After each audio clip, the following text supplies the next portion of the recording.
Oke, baik. Sebelumnya, perkenalkan nama saya Yoga Fadil Priagus.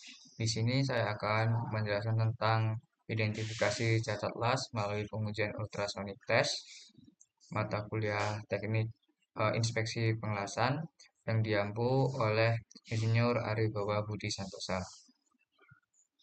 Yang pertama, cacat las atau well defect merupakan hasil pengelasan yang tidak memenuhi syarat ketentuan yang sudah dituliskan pada standar tertentu, seperti pada AWS, American Welding Society. Kemudian, terjadi karena adanya prosedur pengelasan yang salah, persiapan yang kurang, atau juga disebabkan oleh peralatan serta consumable yang tidak sesuai dengan standar yang sudah ditentukan. Macam-macam setelah yaitu ada undercut, overlap, excessive reinforcement, misalignment, poor start atau stop, spatter, kemudian arch track.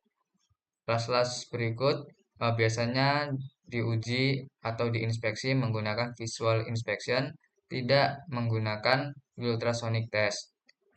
Ultrasonic test itu digunakan untuk menguji well defect seperti porosity, crack, tungsten exclusion, underfill, incom- incom- incomplete fusion, lack of interrun fusion, concavity, shook back, dan bone drop yang berada di tengah spesimen atau yang tidak bisa dilihat menggunakan mata secara visual. Untuk cara bekerjanya, yang pertama sistem menggunakan transducer untuk mengubah energi listrik menjadi energi mekanik. Kemudian transducer tersebut dieksistensi oleh tegangan dengan frekuensi yang tinggi, yaitu 0,5 sampai dengan 15 MHz. Kemudian ada probe kristal yang diletakkan di atas permukaan spesimen yang akan diuji. Dilanjut dengan gelombang ultrasonik itu dipancarkan dan pantulannya itu dilacak pada layar osiloskop. Kemudian ketika pulsa gelombang ultrasonik mengenai cacat las, transducer akan menerima energi pantulan tersebut dan mengidentifikasi bahwa terjadinya cacat las. Nah, di sini ada pertimbangannya untuk melakukan ultrasonic test, yaitu ada fisika ultrasonografi, pengoperasian transducer, pengoperasian peralatan, metode pengujian ultrasonik, persyaratan khusus pada pengaplikasian, dan metode kalibrasi dan evaluasi pada peralatan. Di sini ada contoh singkat tentang transducer memberikan pulse dan nanti akan gelombang tersebut kembali dan nanti ditangkap dan nanti akan jika terjadi defect itu nanti gelombangnya itu akan berbeda ketinggian seperti yang ada di pojok kanan bawah itu. Itu surface ada defect dan kemudian bottom memiliki pola grafik yang berbeda.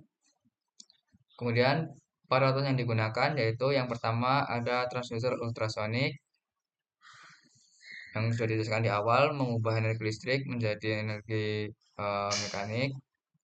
Kemudian unit flow detector perangkat utama untuk membaca gelombang pantul dari material yang diuji. Kemudian ada couplant atau zat pengantar gelombang digunakan untuk membantu transmisi gelombang suara dari transducer ke permukaan material spesimen. Yang keempat ada komputer atau display unit itu untuk menampilkan hasil sinyal yang sudah dipantulkan seperti ada S-scan, B-scan, dan C-scan. Kemudian di sini ada bentuk dari transducer di bagian kiri, ada unit flow detector di bagian kanan. Ada couplant di bagian kiri yang digunakan pada surface ketika ingin melakukan UT test. Dan kemudian ada display unit. Display unit ini yang nanti akan membaca terjadinya well defect pada suatu spesimen. Nah, metodenya ada kontak UT, yaitu transducer langsung ditempelkan pada permukaan material menggunakan couplant yang cocok untuk inspeksi lapangan dan permukaan datar. Kemudian ada immersion UT, itu diuji di dalam air atau cairan lain sebagai media penghantar gelombang. Ini lebih akurat untuk komponen kecil dan bentuknya yang kompleks. Kemudian ada baut Phased Array Ultrasonic Testing. Ini pengujian dilakukan dengan menggunakan banyak elemen transducer yang dikontrol secara elektronik untuk memfokuskan gelombang ke berbagai sudut. Yang keempat ada time of flag diffraction atau COFD, yaitu untuk mengatur waktu tempuh gelombang difraksi dari cacat, cocok untuk pengukuran dalam keretakan yang sangat presisi. Nah, di sebelah kiri ini ada salah satu animasi tentang kontak UT. Kemudian di sebelah kanan itu immersion UT, ya menggunakan media air sebagai alat eh, pembantunya dalam melakukan tes ini. Kemudian ada PAUD atau Pulse Array Ultrasonic Testing di sebelah kiri. Dia dikenakan dengan sudut untuk mencari sebuah defect pada welding di bagian tengah spesimen. Kemudian di bawah itu ada scan hasil dari material yang diuji. Ketika ada defect, maka akan ada eh, grafik yang ukurannya berbeda dari yang lainnya. Seperti yang ada di bagian kiri bawah itu grafiknya ke atas, menjulang ke atas atau reflection from wet flow yang dijelaskan di situ. Kemudian ada time of flag diffraction, itu sama hampir mirip seperti yang Perch Array Ultrasonic Testing, cuman dia dari sisi kiri dan sisi kanan untuk mencari suatu well defect yang berada di bagian tengah spesimen. Kemudian untuk yang dihasilkan yaitu yang pertama initial pulse, yaitu pulsa listrik yang dikirim oleh instrumen ke probe dan getaran di awal dari kristal probe itu sendiri. Yang kedua ada defect pulse, yaitu sinyal mantul yang dihasilkan ketika gelombang ultrasonik menabrak sebuah ketidaksempurnaan atau diskontinuitas. Yang ketiga ada backwell pulse, yaitu sinyal pantulan yang dihasilkan dari permukaan paling belakang benda uji. Kemudian ada noise pulse, yaitu sinyal-sinyal acak kecil dan biasanya tidak konsisten yang muncul di latar belakang sinyal UT.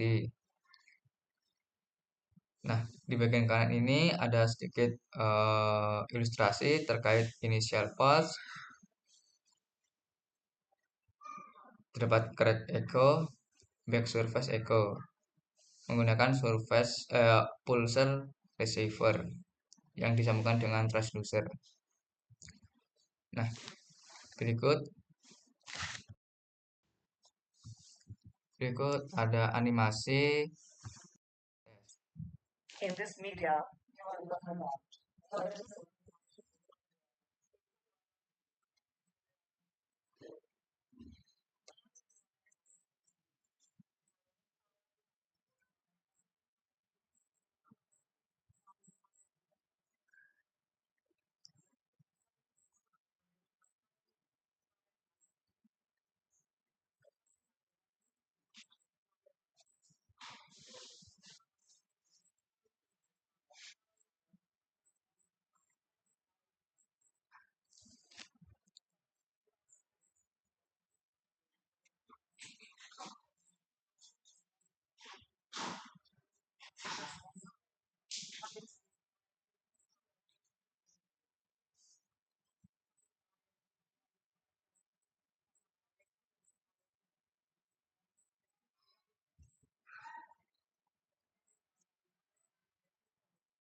Oke, mungkin cukup sekian prestasi dari saya. Mohon maaf jika terdapat kesalahan. Saya akhiri. Wassalamualaikum warahmatullahi wabarakatuh.